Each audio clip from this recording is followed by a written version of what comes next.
আসসালামু আলাইকুম, সবাইকে শিনের ব্লগ থেকে অনেক অনেক শুভেচ্ছা। যে যেখান থেকে দেখছেন, আমি এই মুরগিগুলিকে সুন্দর করে, এখানে 2 পাউন্ডের মতো মুরগি আছে।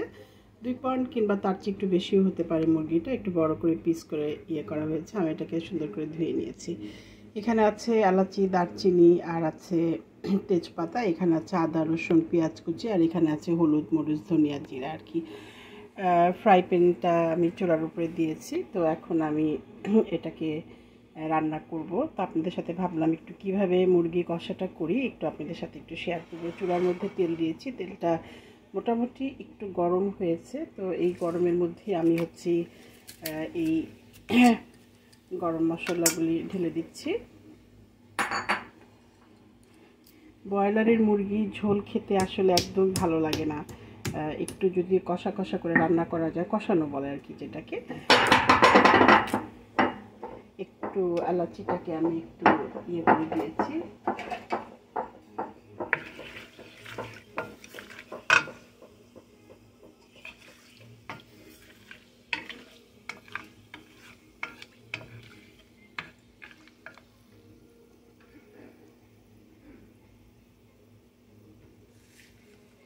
এবার এখানে একটা আস্ত বড় একটা পেঁয়াজ আমি কেটে নিয়েছিলাম। তো এবার এই পেঁয়াজ কুচিটাকে দিয়ে একটু সুন্দর করে ভেজে নিব।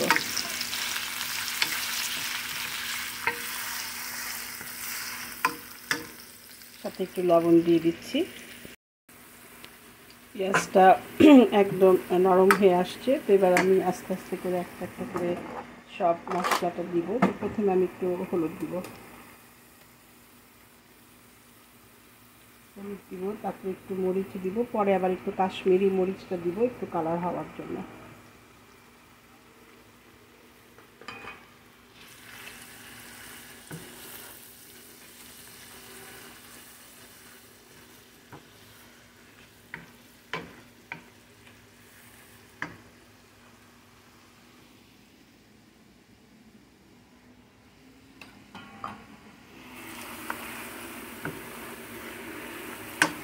জালটা একটু কমায় দিব এখন। তারপরে আমি এখানে আদা বাটা দিব 1 চা চামচ, আর রসুন বাটা দিব 2 চামচ। এবার এটাকে আমি একটু ভালো মতো কষাবো।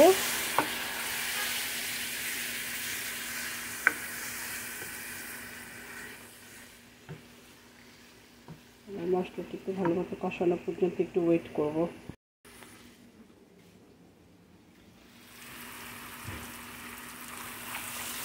এখানে ধনিয়া, জিরা, তারপরে এগুলো দিলাম। একটু ভালো মতো কষিয়ে নিব। এটা যখন কষাবো তখন আমি আসলে কোনো পানি দিব না। তো তেলটা উঠে গেছে, এবার আমি চিকেনগুলোকে দিয়ে দিব।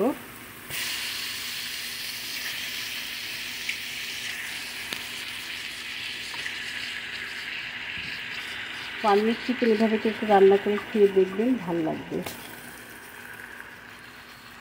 তো এবার এটাকে আমি একটু ভালো মতো একটু নেড়ে নেব। এখন এটাকে আমি ঢাকনা দিয়ে ঢেকে দিব। এটার মধ্যে থেকে যে পানিটা বের হবে, এই পানিটা আস্তে আস্তে এটা সিদ্ধ হতে থাকবে। জালটাকে আমি এখন মিডিয়ামে করে দিব। দেখি এবার ঢাকনাটা তুলে মাংসটার কি অবস্থা। এখন মাংস থেকে কত পানি বের হয়েছে। আমি এই পানির ভিতরেই মাংসটাকে কষাবো। আমি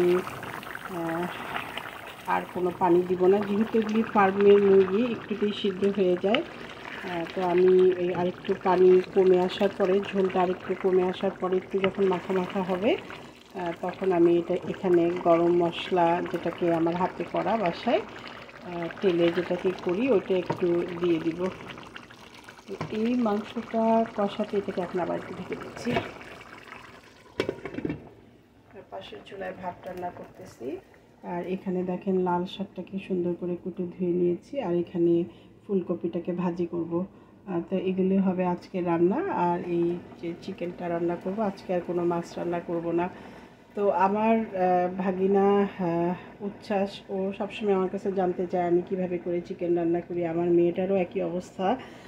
ওরা আসলে রান্না করতে গেলে আমাকে কল করে কোনটার পর কোনটা দিবে, কোনটার পর কোনটা দিবে। তো একদম ভেরি সিম্পলে ওদেরকে আজকে দেখালাম আমি, তারপরও আসলে ওরা পারবে না, তারপর ওরা বুঝবে না। রান্না আসলে প্রতিদিন করতে হয়।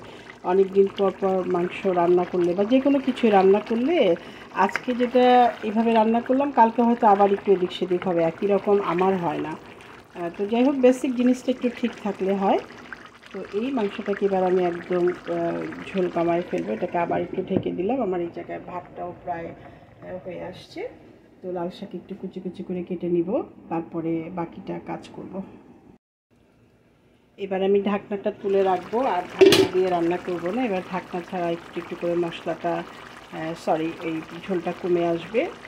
তো এটাকে আমি ঢাকা অবস্থাতে আরও 5 মিনিট রান্না করব।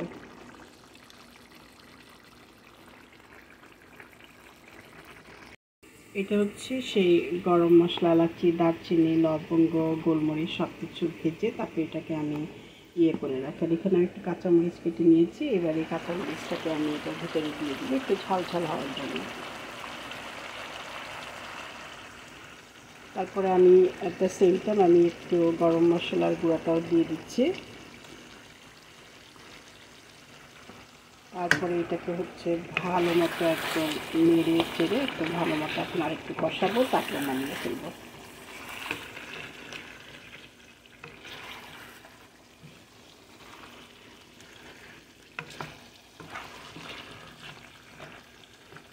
এটার ভিতরে আছে কিন্তু কোনো পানি দিইনি। মুরগির মাংস থেকে যেটুকু পানি বের হয়েছিল সেই পানিটুকু দিয়েই কিন্তু এটা রান্না হয়েছে।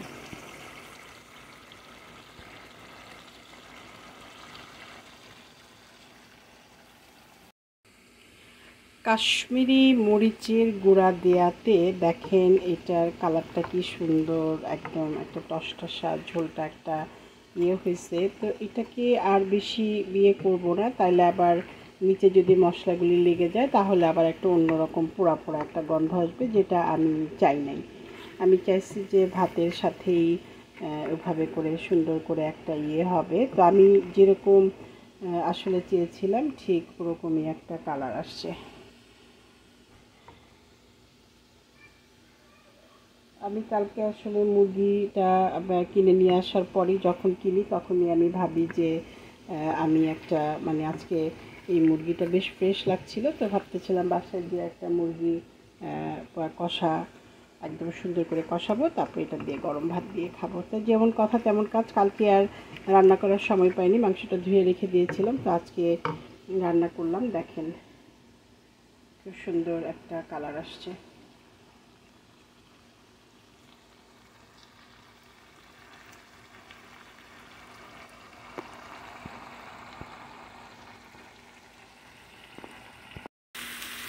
কষানো মুরগি আর সাথে হচ্ছে ফুলকপি ছিল, ফ্রেশ ফুলকপি ছিল ঘরে, তো ভাবলাম যে ভাজি করে ফেলি। তো এটার সাথে গাছের ফ্রেশ মরিচ, এটা আর ইয়েটা ছিললাম না, গোটাটা ছিললাম না, না ছিঁড়ে এটার মধ্যে দিয়ে দিলাম। তারপর এটার মধ্যে আমি একটু ধনিয়া জিরা আর শুকনা গোলমরিচ দিয়ে দিব। আর একটু পোড়া পোড়া করবো, তাহলে ভাল লাগবে, সিদ্ধটা ভালো মতো হবে। ঢেকে দিই। আর এখানে মুরগি কষা, একটু ঢাকনাটা তুলি। এখন ভালো মতো এটা সিদ্ধ হয়েছে, নিচে থেকে একটু আলগা আলগা করে একটু পোড়া পোড়া ভাবও আসতেছে। এবার আমি এটার ভিতরে একটু যে আমি বলেছি যে ধনিয়া জিরা আর একটু গোলমরিচ শুকনা মরিচ আধা ভাঙা করে রাখি, এটা আমি এই টাইপের ভাজি যখন করি তখন এটার মধ্যে দিই।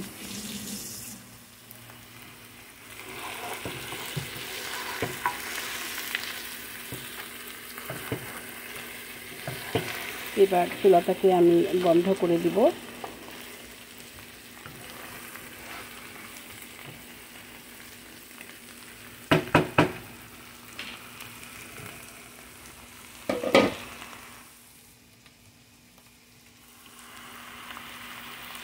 আর এখানে আমি একটু সালাদ বানাচ্ছি। যাই হোক, হয়ে গেছে আমার মুরগি মাংস কষানো। তারপরে এখানে হচ্ছে আপনার ফুলকপি ভাজি, আর এখানে হচ্ছে আমার বেআইন বাড়ি থেকে পাঠানো তার গাছের টমেটো। পুরো টমেটো সবগুলি পাকে নেই, বাট আমি আর ফ্রিজে রাখতে চাইনি, এখনই সালাদ করে খাবো। তো এই ছিল আজকের বাসার জন্য রান্না। তো যারা এতক্ষণ আমার সাথে বসে ভিডিওটা সময় করে দেখেছেন সবাইকে অনেক অনেক ধন্যবাদ। ভালো থাকবেন। যদি চ্যানেলটাকে সাবস্ক্রাইব না করে থাকেন তাহলে সাবস্ক্রাইব করবেন, একটু পাশে থাকবেন। ভালো না লাগলে করবেন না। সবাই ভালো থাকবেন, যে যেখান থেকে আছেন সাবধানে থাকবেন, নিরাপদে থাকবেন। আমাদেরকে আপনাদের দোয়াতে রাখবেন, আমরা আপনাদেরকে দোয়াতে রাখবো। সবাই ভালো থাকবেন। এই পর্যন্তই আজকে। আবার অন্য একদিন নতুন কোনো ভিডিও নিয়ে আপনাদের সাথে চলে আসবো। ভালো থাকেন। আল্লাহ হাফেজ।